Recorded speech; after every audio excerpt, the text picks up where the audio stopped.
today. Today, we're going to be reading one of my favorite stories. It's called The Art of Miss Chew, and it's by Teresa.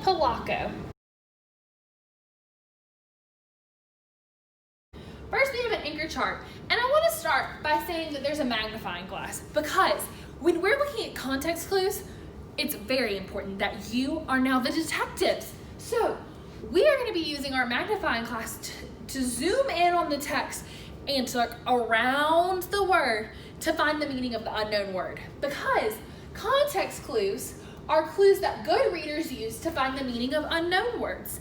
I see that prefix un, which means not, so they're not known words we don't know the meaning of. There's a couple of ways you can find context clues. One way is to look for the pictures. Sometimes the pictures really help us understand what that word means, but there also be words like or, like, are, or called. So we'll be looking for those words in our text because that kind of gives us a definition written into the text. We have words we already know. You may already know some words that are around that unknown word where you can piece it together and find the meaning.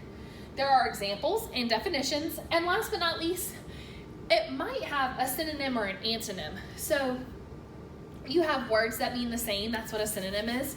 It is a word that means the same, or an antonym is a word that means the opposite. So we have our anchor chart, and this will be posted as well so you can see it. I was back in California, and I loved school. Hard to believe, because once I had a lot of trouble reading, but not anymore, and I really liked my new teacher, Mr. Donovan. He was from Ireland and had sky blue eyes, a laugh that sounded like bells ringing, and a great Irish accent. He loved telling stories about his family back home, especially about his father. Seems like he always had a smile on his face, and I love how her illustrations, because our author is actually our author and our illustrator in this case, Teresa, and I love how her illustrations really connect with that text. You look at his face right here, he's got that big jolly smile, and she even stated that it seems like he always had a smile on his face. But he didn't have a smile that day he handed me back my first social studies test. I could feel my face get real hot when I unfolded it. An F. Again. The trouble was everyone read faster than me. Even though I knew the subject real well, I ran out of time before I was finished. I started having stomach aches when I knew a weekly test was coming up. Mr. Donovan finally sat me down. You know the subject, Tricia. What you need is extra time. He started giving me the time I needed, and sure enough, I began passing the test. But that didn't help my other problem. There was no real art class in my new school, just art on a cart for 30 minutes, once a week. Then, one day, Mr. Donovan saw one of my drawings. He picked it up and hung it on the bulletin board. Patricia, you have remarkable talent! All of the kids in class crowded up to look at the picture. Man, oh man, can you draw? Davy Mulford remarked. Wow, Rick Schraub agreed. Even Neon Price, who never spoke to me because she was so popular, was impressed. I felt so proud. It wasn't a day later when Mr. Donovan told me about Miss Chew, head of the high school art department. She has a special program for young artists on Tuesdays and Thursdays. When I showed her your drawing, she said she wanted you in her special class. Now, what would you be thinking of that, Miss Trish?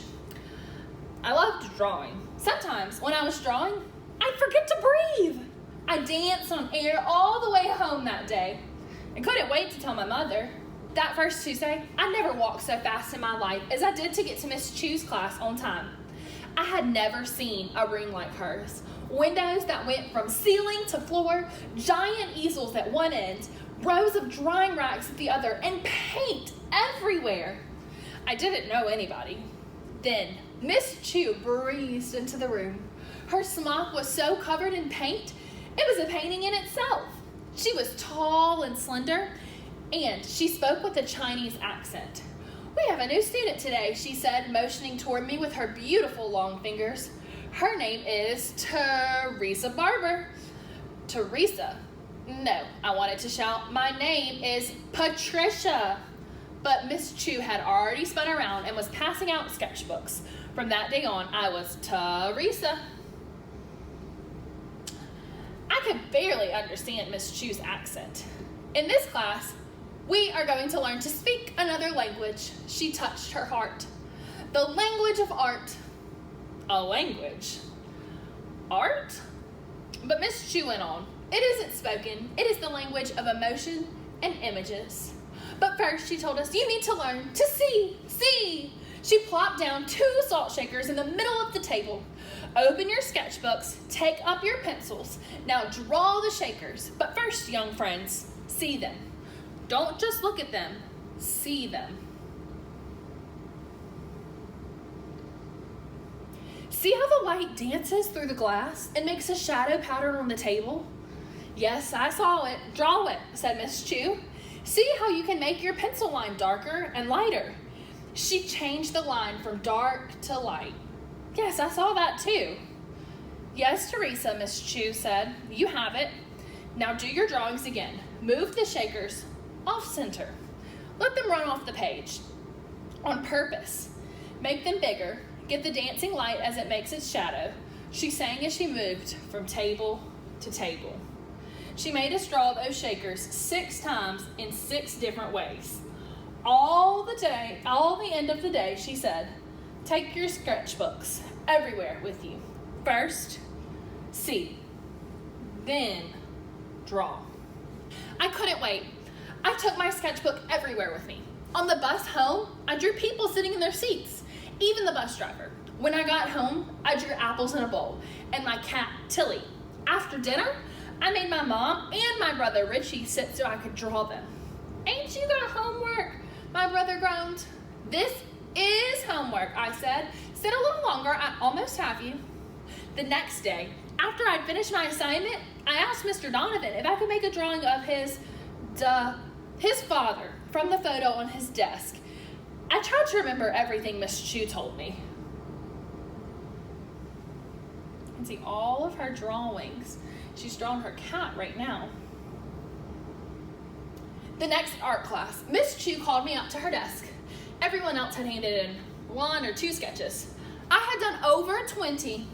Your drawings are very good. Her eyes smiled as if it were a secret. We had a secret. The cat, the apples, your mother and brother, you've captured every detail.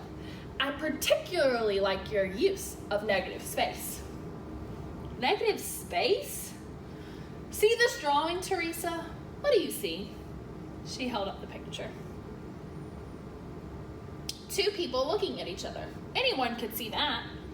Now, Teresa, instead of looking at the 2 faces, look what's in between them. So you have 2 people looking at each other, and she's saying to look at the space in between. Nothing. Wait. A tall stemmed cup. First, you read the negative space. Now you are reading the actual object. What an idea! I started looking at all of my own pictures for negative space. I was so happy, but a few weeks later, Mr. Donovan was called into the office. When he came back, his eyes were red. He couldn't seem to talk. He just stared out of the window. Finally, he spoke. Me da died today. Da's dad. Remember, he has an Irish accent. He whispered. Our whole class got out of our seats and tried to comfort him. He left for Ireland the next day. That is when we got Mrs. Spaulding, a substitute. She never smiled. Worst of all, when I was taking my weekly test, she came up from behind me and ripped the paper out from under my pencil. Time's up, she barked. But Miss Spaulding, I'm not finished. Mr. Donovan always lets me have extra time because I'm not Mr. Donovan, and when I say you are finished, you are finished. Of course I failed the test. That's when she just got plain mean. Your time would be better spent studying for your tests instead of leaving this school to take art classes, she hissed. And I'm going to see if I can make that happen. I tried to be brave and not tell Miss Chu, but in class, I began to cry and blurted out the threat that Miss Spaulding had made. Miss Chu began to shake her head slowly. "Teresa," she said, "you say you can't read fast enough to finish your test?" I nodded. "I watched you draw, and you began a drawing by drawing what's in the negative space." I remembered the picture of the two girls facing the glass. When you see a word, I think you don't see the letters at all at first. I think you first see the space around them, the pattern they make. "No wonder your reading takes you so much time," Miss Chu said. I smiled, but I wasn't quite sure what she meant. "I know someone I think can help, a reading specialist. No one is taking you from this class." I sprang to my feet and hugged her. "And tomorrow, Teresa, I am assigning you an easel. You are not only ready for painting, maybe you can be part of the high school spring art show." That's a big deal because she's still in middle school. The following day, Miss Spaulding announced that we would take a timed citywide test that would determine what classes we would take next year. We'd have 45 minutes to finish. I only finished half the test. I knew my art class was over. But then, when I told Miss Chu, she said, "We'll just see about that."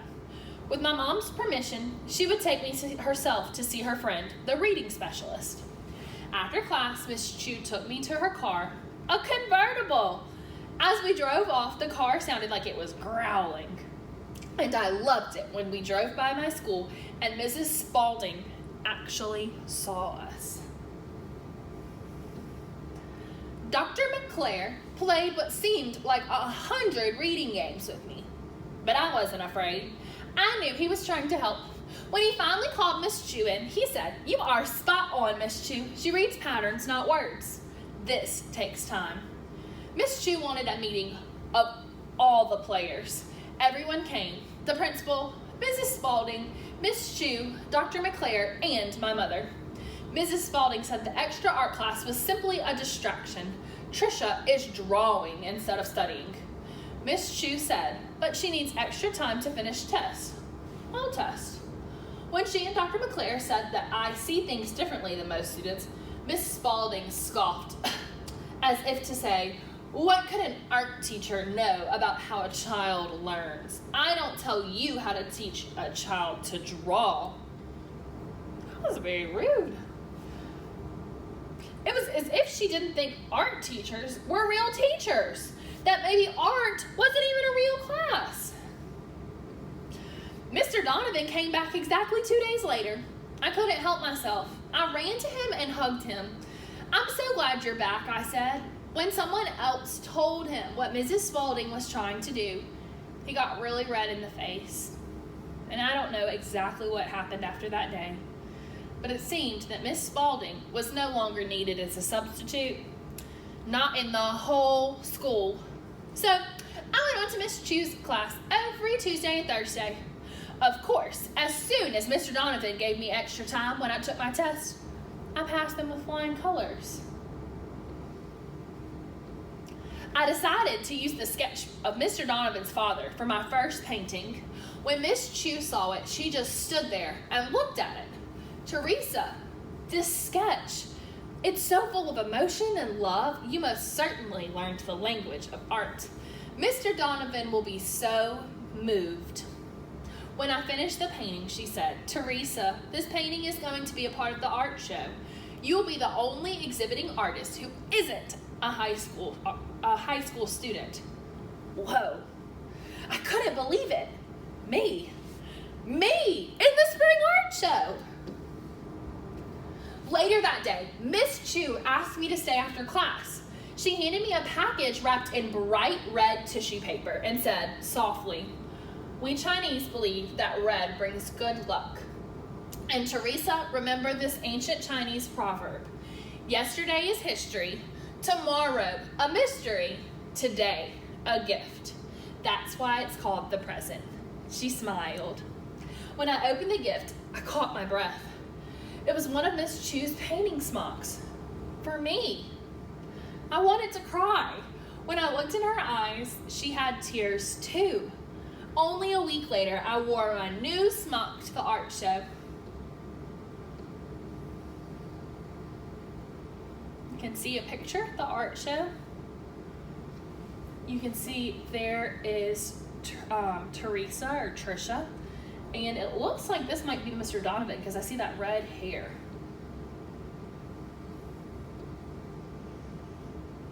Light was dancing off the mirror chandeliers. Our paintings were everywhere. I was so proud. Then I saw Mr. Donovan standing in front of my painting of his father. He couldn't speak. He took my hand and squeezed it. Miss Chu came up to us. She looked so radiant. "It's beautiful, isn't it?" she whispered to him.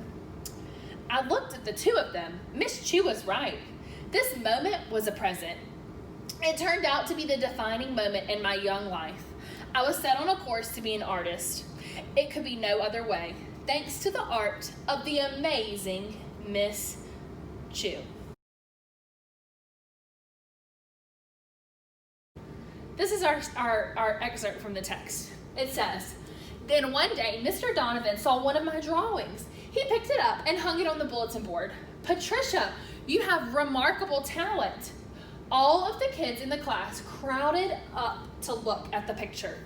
'Man, oh man, can you draw?' Davy Mulford remarked.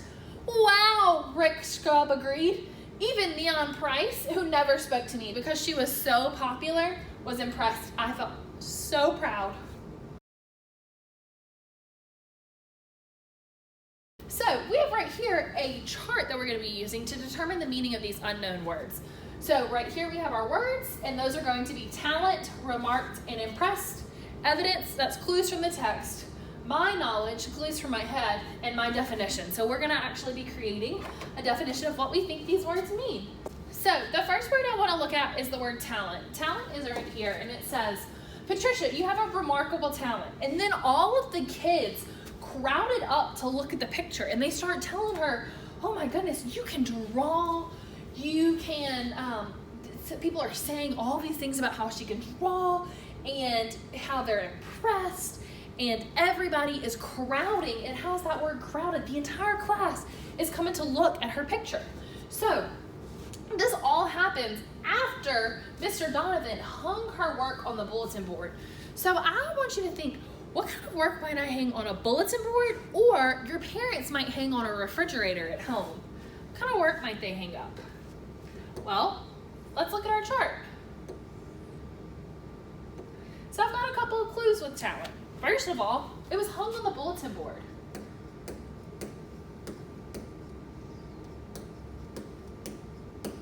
And the thing that was hung on the board was her artwork. What was hung on the board is her artwork, okay? So I don't know about you, but Miss Peel is not a great artist. So my talent might not be artwork, but I feel like I've heard the word talent before. Where have I heard it? I know, at a talent show. So that's gonna be my clues for my head. I've heard the word talent at a talent show. And at the talent show, people were doing all kinds of different things. They were juggling, they were dancing, they were doing flips, they were doing all different things. It wasn't just drawing and artwork. So I think a talent must be a special skill or gift that someone has. A talent, that's going to be my definition, is a special skill or gift that is unique or special to a person. All right, so our next unknown word is remarked, and we're going to be using our context clues to read around the word and find the meaning of this unknown word. Do I have my detectives ready? Remarked. Let's find it in the text. I see it right here. All of the kids in the class crowded up to look at the picture. "Man, oh man, can you draw?" Davy Mulford remarked. "Wow," Rick Shrub agreed. Even Neon Price, who never spoke to me because she was so popular, was impressed. I felt so proud. So I want to point out a couple of things that I'm seeing. The first one is that it's Davy Mulford remarked, and it's in quotation marks. So when I have something in quotation marks in my text, it means that it was said in this case.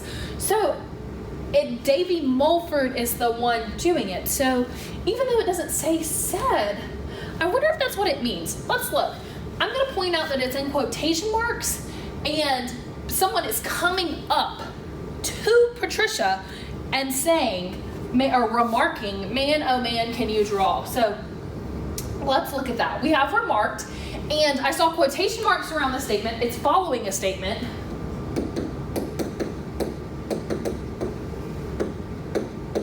And it's following that statement with the quotation marks, and it's also following who is saying that statement. So it was David said that statement. We have Davy Mulford. So we have that it's following a statement. The word remark is following a statement. And we also know that Davy Mulford is remarking. Davy made a statement.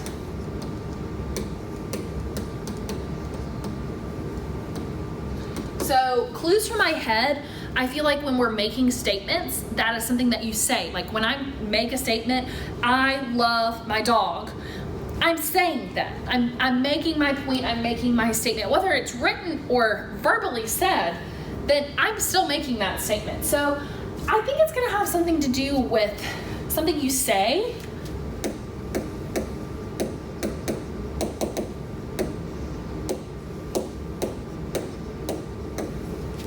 All right, and last but not least, I'm gonna make my own definition based on the clues from the text and the clues from my head. So I'm gonna say that a remark is something you say following a statement. Or I could just say something you say. So let's look at our last word, impressed. We have that Neon Price, who never spoke to Patricia because she was so popular, was impressed. I felt so proud. So whatever this word impressed means, it's people who never talked to Patricia are now coming to her, and it's making her feel proud by what they're saying. So we're gonna go ahead and dive in. The text evidence, people are talking to Patricia. People are talking to Patricia about how amazing it is. Are talking to Patricia about her talent.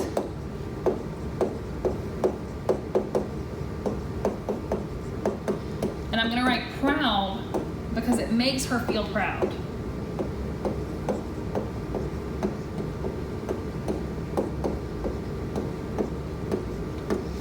I'm gonna assume that if it's making her feel proud, that possibly my inside knowledge is that if you're impressed, like my art teacher might be impressed, or I might be impressed with your work if you worked really, really hard on it. So it's something that happens after hard work or something amazing. It's something that you can feel.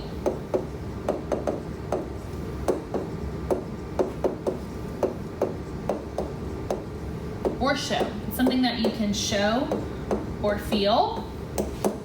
So last but not least, I am going to say that my definition is that the word impressed means that you show respect or admiration for someone or something. You show respect for someone or something.